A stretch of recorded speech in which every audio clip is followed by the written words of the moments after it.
నమ్మకమైన వారికి మెండైన దీవెనలు కలుగుతాయి.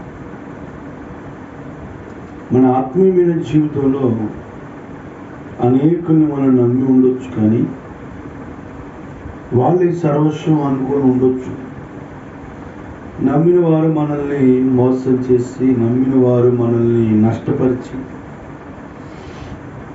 నమ్మిన వారు మనల్ని హేళన చేసిన వాళ్ళు ఎంతోమంది ఉండొచ్చు. నువ్వు ఎవరిని నమ్మగలుగుతున్నావు? దేని నమ్మగలుగుతున్నావు? నీ నమ్మకం ఎవరి మీద ఉంది? నీ ఆలోచన ఎవరి మీద ఉంది? నీ తలంపులు ఎవరి మీద ఉంది?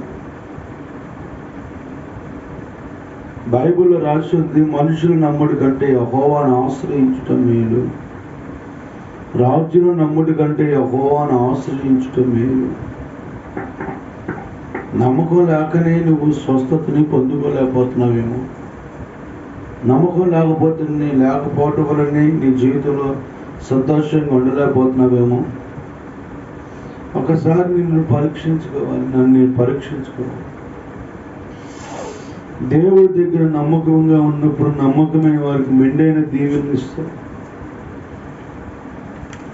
ఇన్నాళ్ళు మనుషులు నమ్ముకున్నామేమో, ఈ రోజు నుంచి దేవుడిని నమ్ము.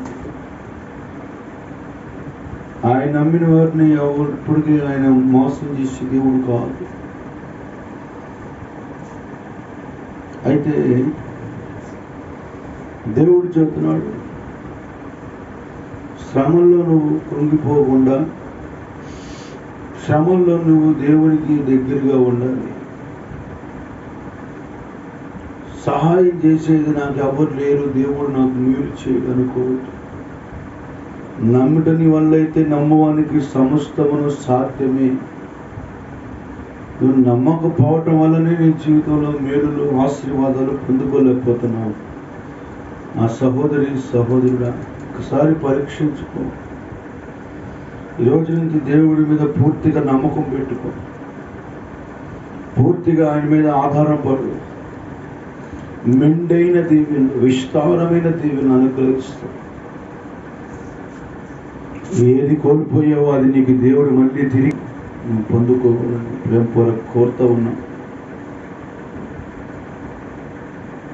శ్రమల్లో కృంగిపోకుండా ఉంటే నీకు ఆయన మెండైన దీవెనలు ఇస్తాడు. అంత మాత్రమే కాకుండా ప్రతి మాటను పట్టించుకొని దిగులు పడకుండా వెనుకున్నవి మరిచి ముందున్న వాటి కోసం ప్రయాస పడగలిగితే దేవుడు నీకు మెండైన దీవెనలు ఇస్తాడు. ఒక ప్రయాణం చేస్తూ ఉన్నావు, ఆ ప్రయాణంలో ఏదో ఆటంకం కలిగింది, ఆగిపోయినట్టుంటే ఇంకో మార్గంలో నుంచి వెళ్ళిపోవాలి.